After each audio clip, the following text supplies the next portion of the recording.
The mountain peaks, sheer cliffs, deep valleys, and rugged coastline of the Iveragh Peninsula in South Kerry are some of the most stunning landscapes in Ireland.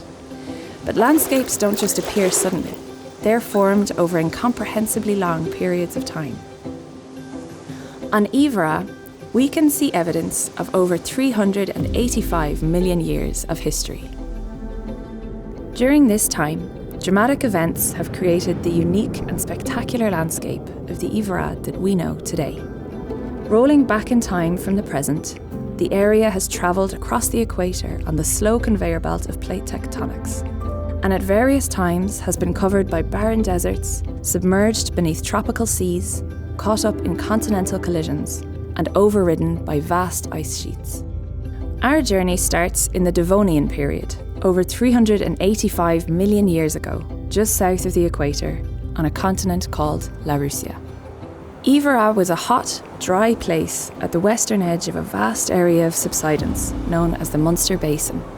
Periodically, rivers and streams transported sand and sediment from uplands to the north down into the desert basin, forming layers which eventually became the sandstone, siltstone, and mudstone that we still see across South Kerry.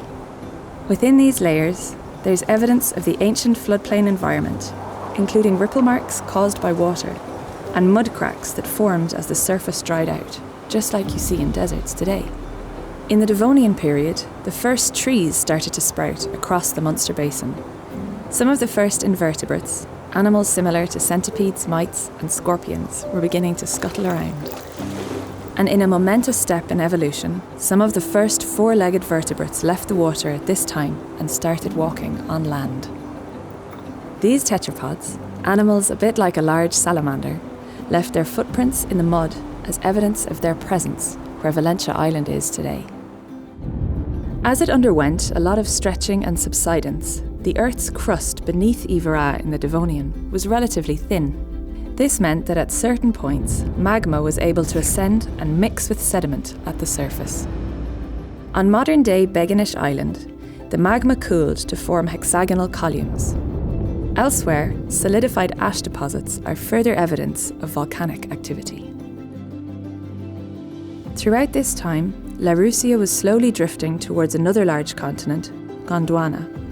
Around 300 million years ago, these continents collided and the Munster Basin became part of the supercontinent Pangaea. The pressure of this collision squeezed and buckled the sandstone and mudstone layers into a chain of mountains that are still visible today.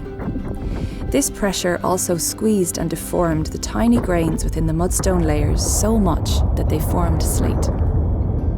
During this period, the entire area of Iveragh was shortened by about 50% from what it was earlier in the Devonian. For the next few 100 million years, the landmass containing Iveragh drifted northwards and went through various cycles of being covered by sea or exposed as arid desert. Much of the evidence of this time has been eroded away. By about 2.6 million years ago, Ireland had reached its current position on the globe. At this time, the climate started to swing dramatically between periods of cooling and warming. During the cold periods, massive ice sheets covered much of the northern hemisphere, reshaping the landscape below. These ice sheets advanced across Iveragh, carving out deep U-shaped valleys, forming corries, and dragging rocks as they moved southwest. Much of the superficial deposits that cover the peninsula today were deposited as these glaciers and ice sheets melted. At the end of the last ice age, sea levels rose by about 120 metres. This drowned the inlets of Dingle and Kenmare Bays and isolated the islands that we see today from the mainland.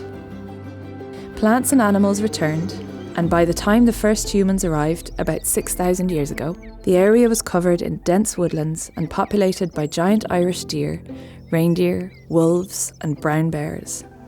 Today, the sea, the weather, and human activities continue to mould and change the landscape of Iveragh. Sand dunes come and go, and rivers continue to carve their channels. Who knows what the future holds?